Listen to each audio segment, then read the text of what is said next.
So ngayon, magluluto na naman ng mga hampas lupa. Gaawin na sila guys, natatakot na sila kasi awayan ko talaga sila. So our menu for today, kakarating lang na namalengka ni si Argel at si Brett Meets Alive. Kung saan, ang ulam nga natin ngayon ay... Sotanghan, and then we have a Thailand Ayaw na mababa. Sotanghan and Thailand-inspired na ulam nung saan giniling siya 2 kilo at ilagyan ng 4 na kilong sitaw. Para, kunwari lang, healthy living pero nagtitipid talaga kami kasi hindi pa dumarating yung sahod, hindi pa pumapasok. So, giniling siya na 2 kilo tapos igigisa siya talaga ng sitaw na lilit-liitan tapos aanghangan. Masarap kasi yun, paborito na namin talaga yun siya. So, para may sabaw-sabaw naman ang ating mga trabahante, meron din tayong ginawang Sotanghan soup. O, diba? So, ito na ang ating first cooking dito sa ating newly renovated outdoor kitchen. Kung saan, very malinis na ang palibot, madudumi lang ang mga cook. Ayan po ang ating assistant na nalagi kahol kasi deliver na. Adi ay. Ayan po si Gwen Komang. Kaya tingnan nyo kung paano yung lulutuin niya guys. So, ayan, sitaw lang siya na marami. Tatantarin lang yung sitaw. Tapos, ilalagay doon. Sitaw talaga, alam mo kagabi sakit yung mga tiil-tiil. Tungod sa ito, giluto gapon na ito, dinuguan with sitaw. Gano. Tapos kagabi, puro mga inihaw, alakar, gano'n. Tapos ngayon naman sitaw na naman with giniling naman siya. Kung last time ang luto natin ay dinuguan with sitaw. Ngayon naman ay giniling with sitaw. Tapos ito Sotanghan. Inspired by Mama Sita. Tama na doon, no? Sabak pong ka diyan. Ang ganda ng ating kitchen, di ba? Parang island kitchen, but we're outside the house. Kasi hindi pwedeng maglagay dito sa loob kasi wala na kaming space. So dito siya, di ba? At ang ganda namin tantaran. Sinong makahula kung anong kahoy nito? Bibigyan ko ng 1,000 pesos. Ano siya? Prutas siya na kahoy. Chinika mo na doon. Prutas siya na kahoy. Anong kahoy ito? Ikaw? Chico. Mangga, Chico. Ikaw? Guess lang. Ano lang, Santoy siguro. Bugok, ikaw. Sampalo. Oo, kadarunog mo mo ganina. So this is Sampalok. Ito naman Chico. May ganito makalaking Chico. Wala ugi pungutan na kabalo ko na. Santoy, kita ko biyang kahoy, ako biyang kahoy. Pwede na at least mangga siguro. Kami dinagunag ko ang mangga. So lahat po sila ay bugokon. So this is Tamarin or Sampalok. Yan po ang puno ng kahoy ng Sampalok. O diba? Kaya ang asim po ng nagtatadtad. So dahil dyan, nagre-ready na po kami, gagamit na po kami ng bagong skincare namin dito. Ano? Ang Cardio. YGV!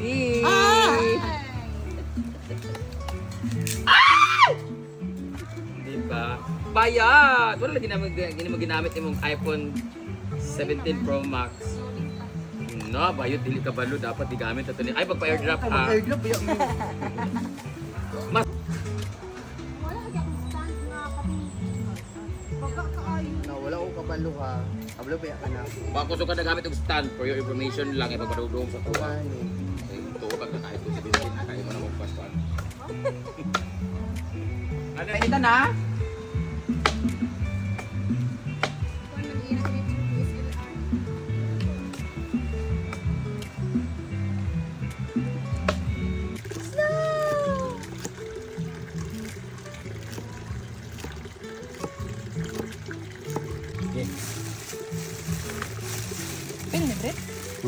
Paso sa nagyan ko.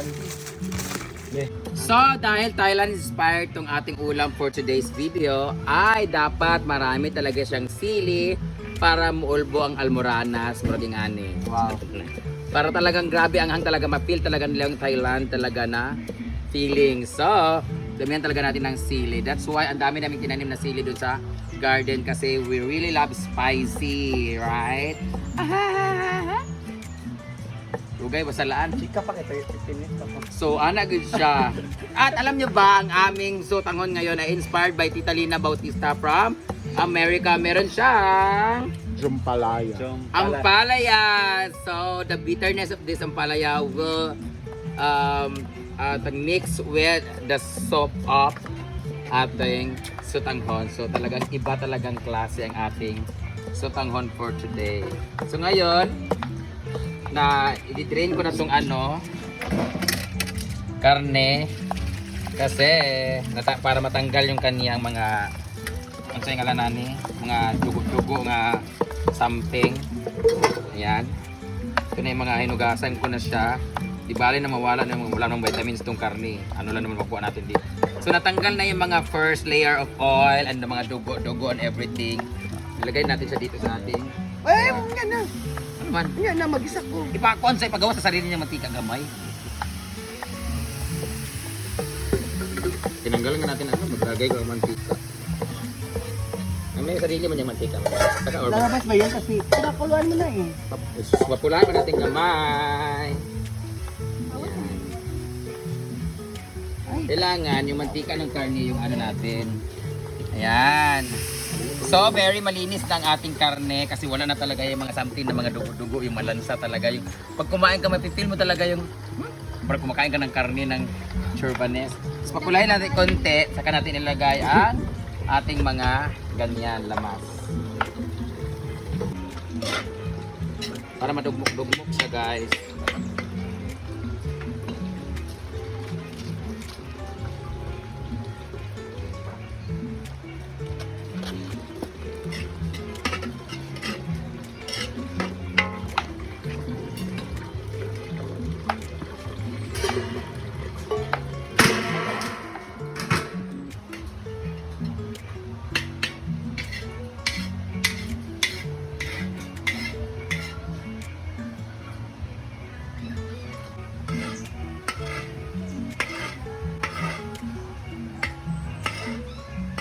Let's put some oil, amount of oil. Para dyan na natin igigisa yung ating ingredients. Iapil lang ng sili. Ihalo na diretso.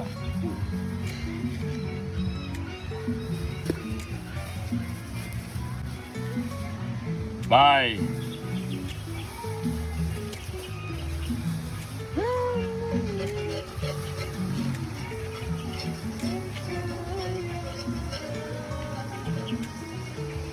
Para mas ma-absorb talaga ng karne ng ating niluluto ang sili, ilalagay na natin sa kasama ng ating sibuyas at bawang. Mix all together. Bango. Kailangan pag nagluto ka dito, dapat nakajaging pants. Basta ba maglunod ka naman?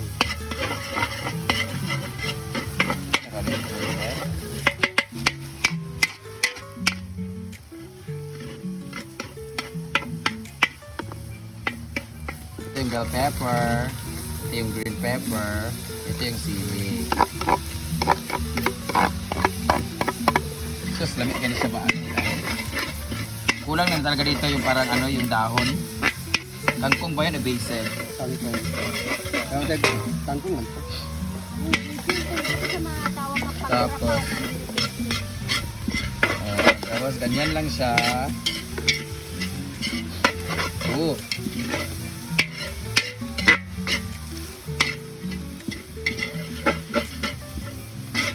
Yan. Mix all together. Ano yung ilalagay dito, Fred? Kaya ano lagay dito ka nang butang booster sauce? Sitaw sa kaya na yung oyster din. Ganyan siya guys, dry siya guys. Para siyang saupan. Ang sarap siguro ito pag nilagay ng rice, no? Parang ito yung atong specialty natin lagi dito. Magawa kaya kasi ito kaya nga natin ibenta dito. Rice in a pan. Woo!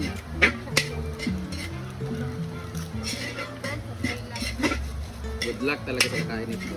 Pero hindi tumanghang kasi lalagay ko ng toyo, di ba? May big pot, di ba? Patuyo ba ito, Brett? Tegwen! Tegwen! Alay pa toyo, Ben!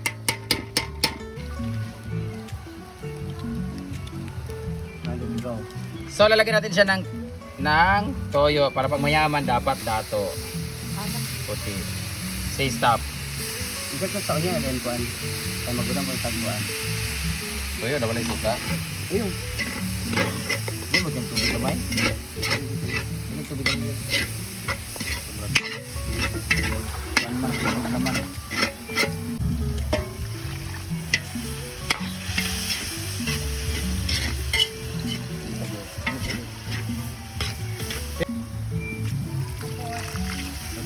Dahon.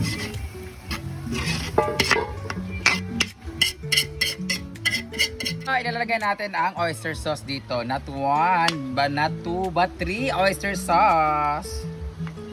Oh, diba? Tsaka, tinatanong ni Britney kung ano daw ilalagay ko, either seasonings na Magic Sarap or betchin daw. Kaya for the information of everybody, kung napanood nyo po yung video ni Tata Daem about sa betchin, kahit kaano daw karaming betchin ang ilagay mo, hindi daw siya yung sinasabi na bungaw, bungaw, ang tag sa bungaw? Makakalimutin. There's no side effect when it comes to betchin because ang ingredients na nasa betchin ay natural na nakukuha talaga from kamatis na mga ingredients. Nandun siya mismo nakukuha. So, lahat ng mga yung ibang kinakain natin ay nandun na mismo ang ingredients sa betchin. So, wala dong side effect ang betchin na tawag ito. Yung na makakalimutin ka, ganun-ganun, tapos makakalbo ka daw pag daming betchin. Hindi po siya. Wala po siyang ganun. So nilagyan natin ng oyster sauce, lagyan natin siya ng konting toyo kasi konti lang lagyan natin kanina eh. Kasi ilalagay natin, after pag kumulo na to, ilalagay natin yung sitaw. Kasi madaling maluto ang sitaw eh. Pagkaluin lang natin ito, maigi ang ating urbanes. Lagyan natin ng Magic Sarap, seasoning. Ayan. Para konti lang yon. So dito tayo sa betchin. Hatiin natin. Ano ma? Ha? Ayo, dagan di kang bitsin. Nya kay magbutang ko man ka sa kuan. Kanang may lasa ang toyo. And yan. Powder. Kasi dahon ay kuan no. Dahon sa Kangkula pa kangkula. dili ba? Baungon. Ayan na, kumulo na siya ng bongga-bongga. Ilalagay na ang sitaw.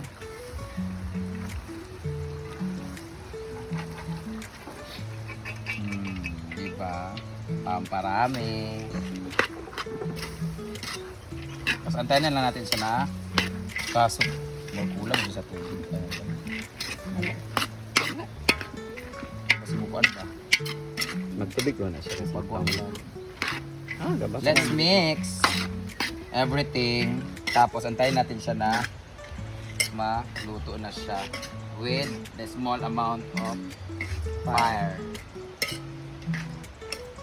Ano kaya ang pangit na dahil cake? Dali mo ka na siya pakuluan.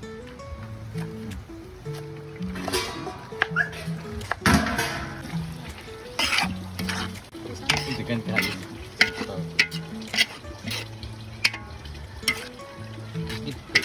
Boros sa tingkan.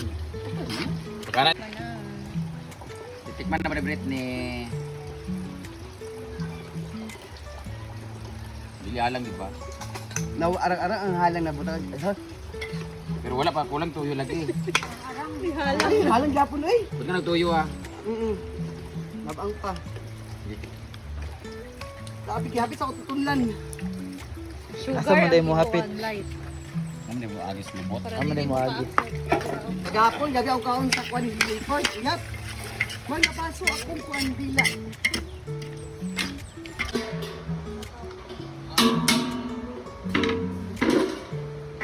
So, this is the final touch. Tikman na natin. Pati yung sitaw.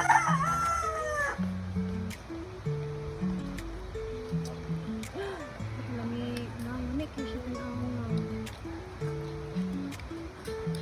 kasi katubig. Lagunot pa magkaayo. Kaya na to. Natubig din siya, no? Para hindi tayo... Sa ngayon! So, tanghon naman ang ating lulutuin para meron namang sabaw bukod dun sa ating sitaw and giniling. Go na, Ria Pilingera! Ilagay mo na yan. First step is the oil. Used oil para mas delikado. Di na oy.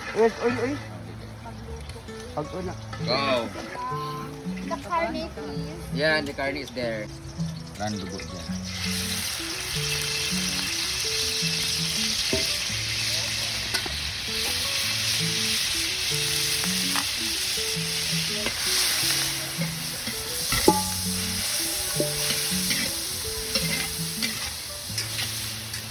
okay talaga na si Madam ang magluluto para hindi tayo mapagalitan.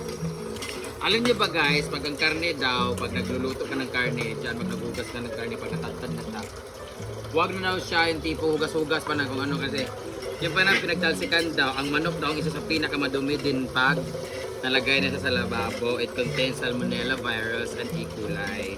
So dapat daw, ang paghugas niyan, within the area lang siya kasi yung mga talsik daw, yun daw talaga yung mga nakapag-produce na magtatae tayo. Napanood ko lang din yun siya.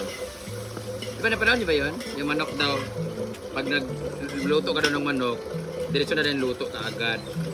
Kasi yung mga pinagtataran, magtalsik-talsik daw. Pero maluto ang Japon ng basta di kang dila-dila ito mga kuan. Makaigigit, tama na na siya. Oo, kung mag-igita mas maganda para pumaya. Ano, uwin mo sila? So, igigisa muna natin yung, iinitin muna natin yung ano, manok, tapos, ano na ito, diretso na to? Ito na ang ahos. Mantikan ba rin eh? Taran! Sibuyas at bawang. Bilisan na natin guys kasi meron pa tayong inaabot. Anong oras na ba? We only have 15 minutes left. Atay ko na ni Ang atsal kay kinanglan nimo marilis yang kuan lasa. Ang carrots unya pabutan mo sa tubig ani karon lata ng carrots gulataan mo. recipe ko to ni Madam. Hindi po recipe ko. Kahit na ang carrots unya ron na pag hapit na mag oh. Unya ibutang mo rin pagluto ka gulay ba pakuluan mo muna lahat ayan ang ibutang ang gulay. Yan yun. Maluto mo dito ng Ang name pang vlogger na to. Pila nun ang kuan carrots karon sa pagluto ay.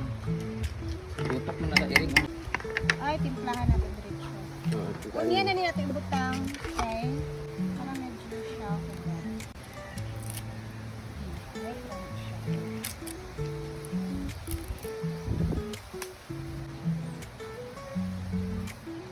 So, man, ready na sila? Ano man?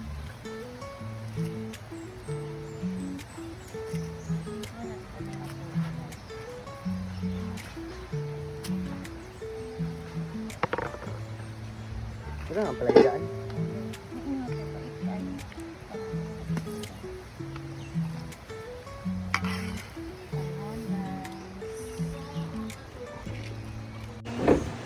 Ano ba? Wala mo diya. Yung mga tamo. Hindi ko magpuan na kayo. Kampog ko. I feel you. That time. Okay, state gradual ba? The feeling is mutual.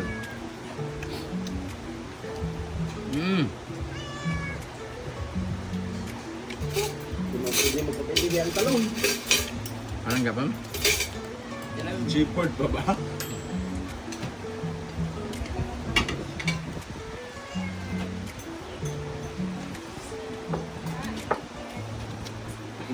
Ano?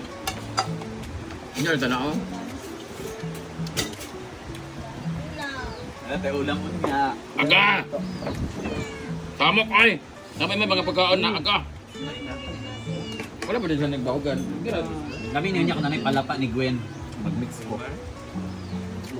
Palapa niya ha? Pailan. Bunuan ba? Abang! Ah! Ano mo din? Paiga na din? Meron pa na din. Baan, toy. Ang ulam namin guys ay sitaw na maraming giniling tapos sobrang anghang daw. Ang depende kita kung ano lang lagi. Hindi dala kami butang. Ang beauty niya kung siya Lahat na galit si Maring Sita guys. Wala pa ba ka nang dito na? Ikaw nang paglikan ng baan na ikuti-puti.